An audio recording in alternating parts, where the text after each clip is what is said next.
ANC President Cyril Ramaphosa has hit out at DA leader John Steenhuisen over his leaked letter where he demands 2 additional cabinet positions. He slams the DA for seemingly wanting to set up a parallel government operating outside constitutional perimeters. Ramaphosa adds that the DA's proposals don't align with the principles of the Statement of Intent to form a government of national unity. The president also criticizing the way Steenhuisen submitted these latest demands, saying it undermines the process they committed to following. Ramaphosa has reaffirmed his intention to finalize talks as well as consultations by the end of the week. Meanwhile, the Democratic Alliance earlier confirming their acceptance of 6 cabinet posts, which are Home Affairs, Basic Education, Trade and Industry, Public Works and Infrastructure, including the Communications and Environment portfolios.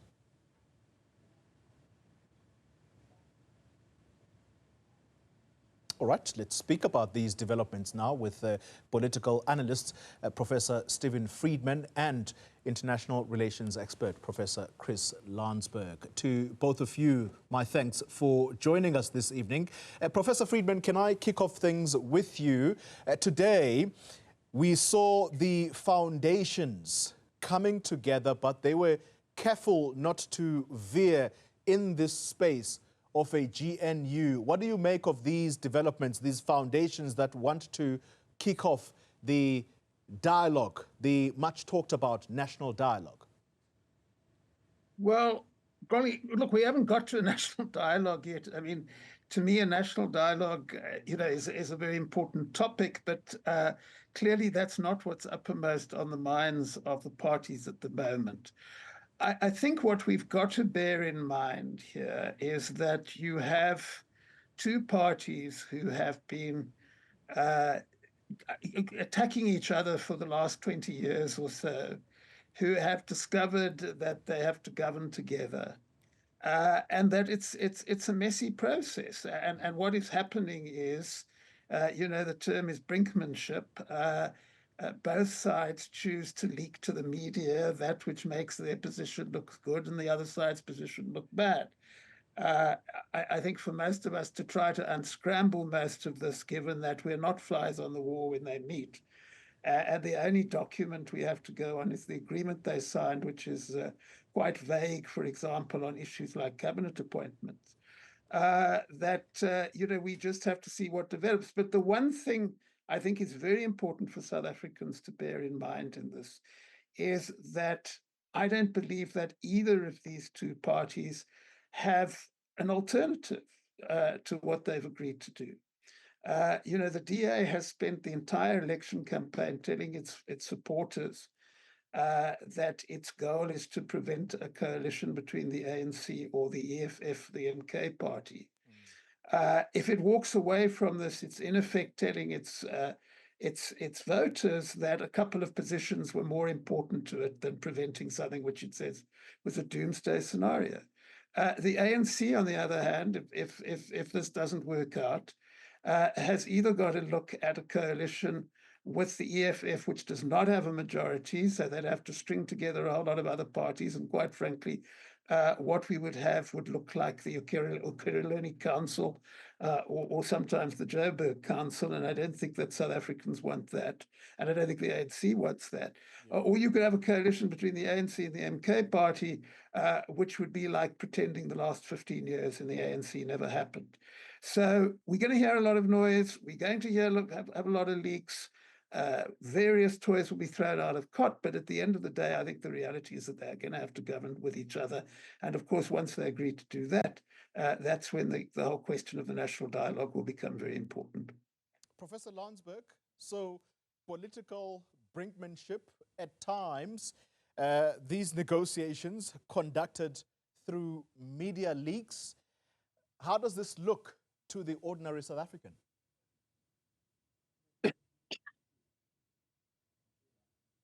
Whether that was meant for me, I couldn't hear you clearly. Just repeat if you don't mind. All right, I'll repeat.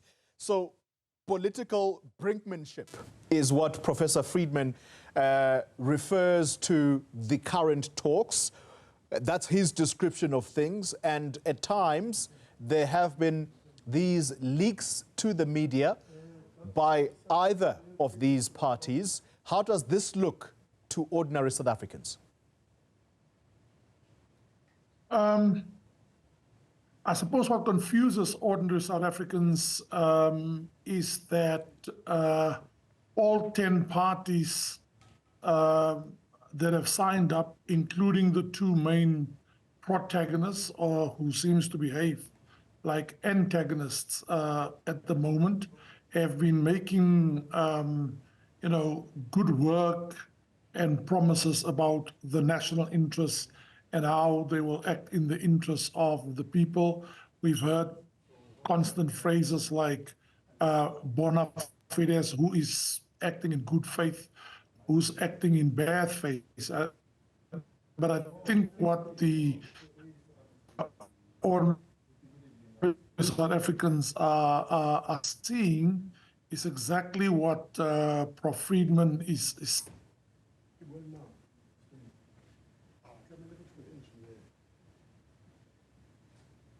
All right, it would seem that the connection to both Professor Stephen Friedman and Professor Chris Landsberg is not as good. So we're going to try and fix that. Let's take a break. When we return, we'll see if we can continue the conversation.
Professor Landsberg, can you hear me clearly now?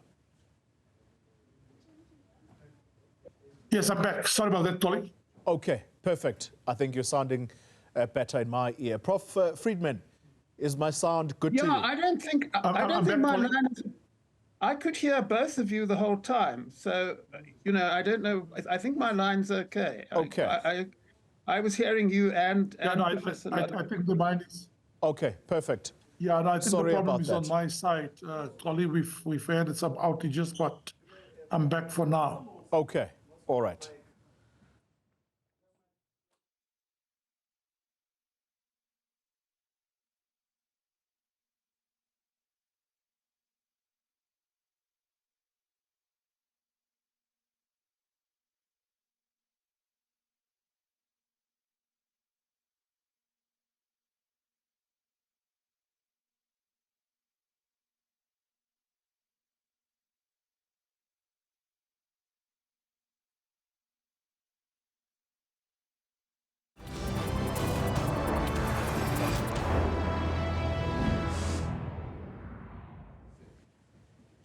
Watching News at Prime, let's try and continue the conversation on the ongoing negotiations on the Government of National Unity. Still with me for this conversation, political analysts Professor Stephen Friedman and Professor Chris Landsberg. Professor Friedman, can I come back to you? I'd like to touch on the strong language that was used in the letter of President Ramaphosa, where he admonishes the leader of the main opposition Democratic Alliance, saying that him insisting on conducting negotiations through written correspondence in a way jeopardizes these talks.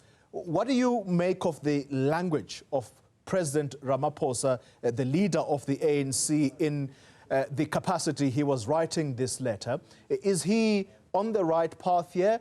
Should the DA stop with the letters that are being written? Is that also a strategy on the part of the DA? Well, if that is indeed what is happening, I said earlier that part of the problem here is that we only know what either side is prepared to tell us. We know what the president alleged in the letter, but we don't know how accurate it is. What we can see as citizens is that there has certainly been very clearly on the DA's side, and maybe to some extent on the ANC side, there has been a tendency, as I said earlier, to try to battle this out in the media. And although I'm in favor of full disclosure and the public's right to know, it's not necessarily the best idea to conduct negotiations in this way. If you want particular positions to then leak to the media, and it's on everybody's phones which positions you want, and then the other side lets it be known through its contacts in the media that it has a different view, etc. As I said earlier, this is a symptom of the fact that these are not natural coalition partners. Both of them have people within their parties in senior positions who would much rather they didn't have to do this. And this is the result. We can look at some of the strategies on both sides, and they may not be great.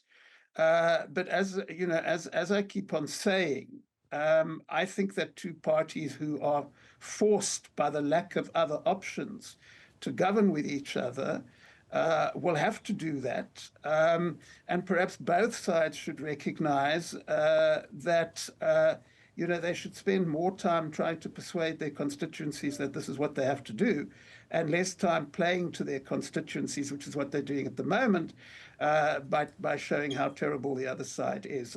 Perhaps they need, to think about the fact that they don't have other options, and that they ought to act in recognition of that. Yeah, Professor Landsberg, let's deal then with the portfolios which we are now also seeing in the text of these letters. There are specific departments that have been spelled out by the DA. I think in the latest communiques, it would appear that the DA is now okay with a number of 6 departments. However, there does seem to be a sticking point as to whether or not it is happy to walk away with a tourism department swapped with the Department of Trade, Industry and Competition. Does the DA stand to lose here as far as what it got in the elections by trying to obviously play hardball to say to the ANC, you can't give us departments that are not weighty enough? Yeah, just a correction there, Collie. I suppose you didn't mean tourism, you meant sports, arts and culture, and then land affairs and agriculture was also mentioned, and one or two others. I mean, I think it's rather sad and ironic that we've come to the point of weighing which departments in our government are more strategic than others. Now, I can tell you there were 5 portfolios that the ANC would not allow the DA to get to, and they is effectively ranked in the security cluster and international relations. That's now off the table. But I want to introduce something to your, a rider to your point about portfolios, Collie, that the letter that started this furore this week, that long list by the DA, and look at the climb down. Now, I'm sure Professor Friedman would agree with me that apart from this concept of brinkmanship that we all study, those of us who study politics, negotiations, conflict resolution, and the like, we also teach our students, and we learn about you go in at a high level with your plan A, your A list. You have your bottom line. You know what you will not let go and which are non-negotiables for you, but you try and meet each other in the middle, in the middle. But I think the tone of the president's letter was more serious than that. And just one thing you've alluded to at the beginning, the fact that the president has now literally said to his negotiating team, step aside, let me now intervene, shows a sense of seriousness. And what I would say in building up to what Prof. Friedman is saying, that even though they do need each other, these two, and the sooner they realize it, the better. Both of them are now going to face their constituencies. The ANC is going to spend the weekend. The DA finds itself, I believe, right now in a federal council meeting. I don't rule out the option that one of them might walk away. And then just one final point for now. There's already a propaganda war that is unfolding in international media, where the DA is portrayed as the magnanimous one, that it was out there to save the day for South Africa. It was the most reliable one, and it was the ANC that, quote unquote, were recalcitrant and obdurate, and they were the ones that is scuppering things. And I think the war of words and the propaganda war is going to continue in the days to come. But I'm looking forward to the outcome of these two crucial sets of meetings by the two main protagonists. Professor Landsberg, you corrected me there on the portfolio that I mentioned. I suspect in the hours to come, you may at some point hear about this tourism department. So let's come back to you. Let's come back to you, Professor Friedman. You have completely thrown out of the equation the concept of a GNU in what is going on. And given this back and forth between the ANC and the DA, do you believe that this is actually, it pays credence to what you have alluded to much earlier in our conversations, that this is, in fact, not a GNU, but rather possibly a coalition between the ANC and the DA? And I'm saying this because we are not hearing the voices of the smaller parties here. Are you feeling vindicated at this point? Oh, absolutely, yes. No, but I think it's not only a question of me feeling vindicated, it's a question of South Africans understanding what is happening. And really, you know, if you set up governments of national unity, we've had one in this country, other countries have had them. You know, you do not spend a whole lot of time negotiating through the media and calling each other names. So that's the first point. And I think that's an important point to make, because yes, there's always the threat that the brinkmanship doesn't work out and that somebody tries to pull out, etc. But I think part of the problem that South Africans have at the moment is that as long as people are fed this inaccuracy about a government of national unity, then people start getting very upset and saying, well, you know, if there's supposed to be a government of national unity, why are they fighting with each other? Well, they're fighting with each other precisely because this isn't a government of national unity, because it's a coalition, and because coalitions are about trying to get as much for your side in the arrangement as possible, and that's what we're witnessing. The other point is, you know, this question of the small parties, which keeps on getting mentioned. First of all, if you look at the agreement between the ANC and the DA, it says very clearly that decisions will be taken by parties who got 60% of the vote between them in the last election. And simple arithmetic tells us that there's only two parties which in this arrangement who fit that description, and that's the ANC and the DA. So the agreement says very clearly that what the ANC and the DA decide is what will happen. But beyond that, you know, I've found it odd, and I wrote something for the weekly column that I write about this morning, that, you know, we're being asked to believe that a party which has 1 or 2 seats is as important as a party which has 80 seats, or in the ANC's case, 159 seats.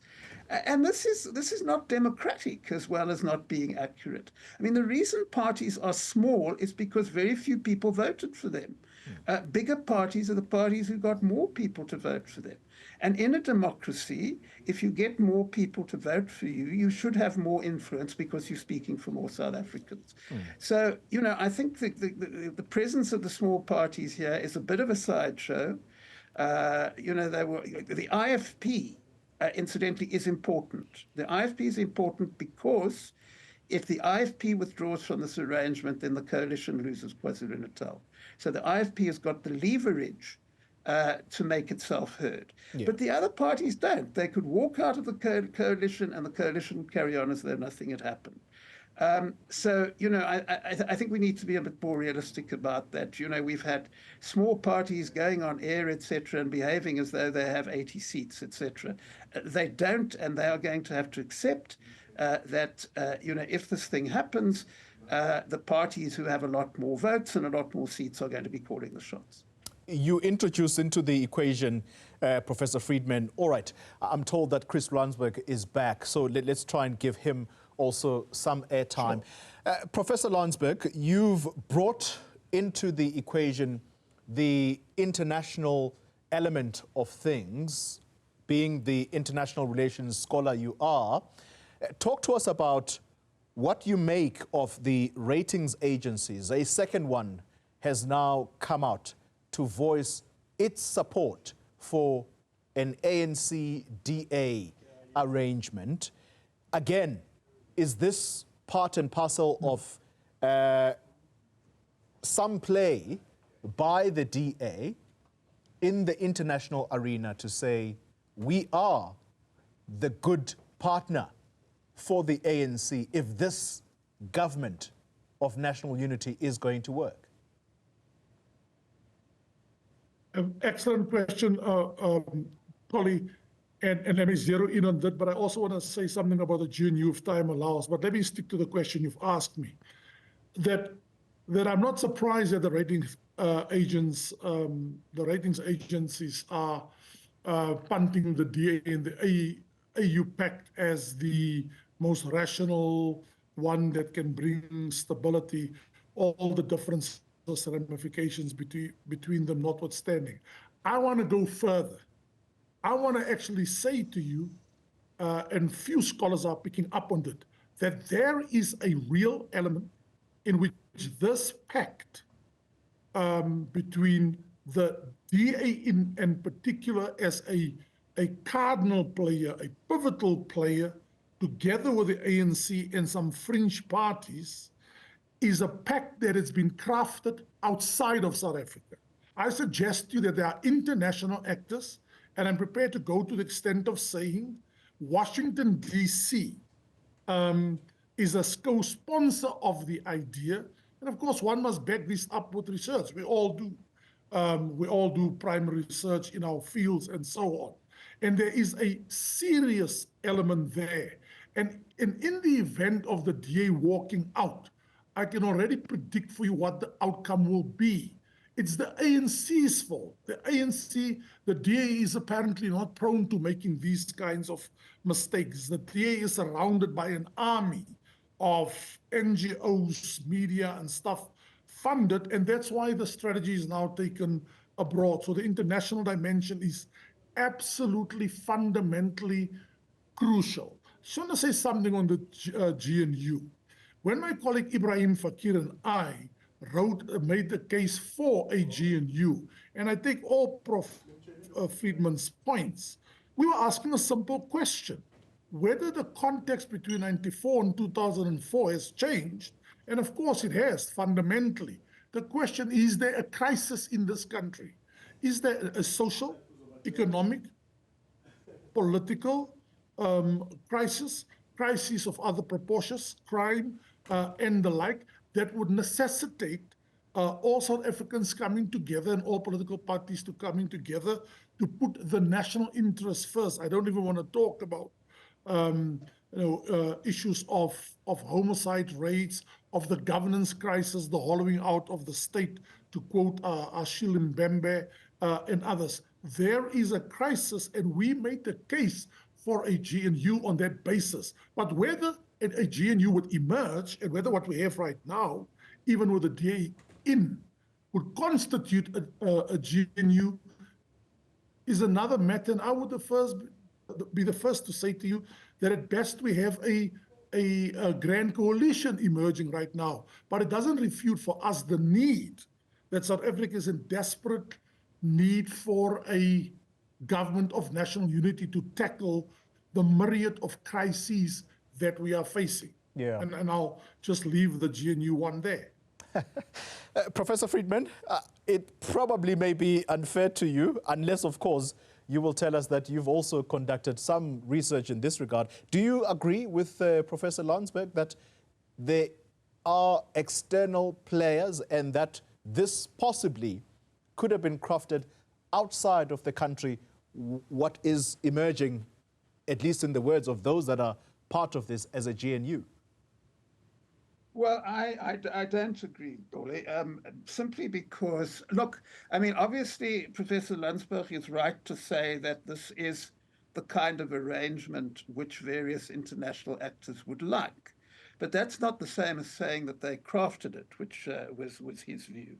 I know of no evidence that they've crafted it. But more importantly, as I said earlier, I don't think that this arrangement has come about because either party particularly wanted it. I mean, there were discussions within the ANC leading up to the election, and although they were saying in public that they thought they would get a majority, they were obviously aware that they might not because they conduct their own polls, and that's what their own polls were telling them.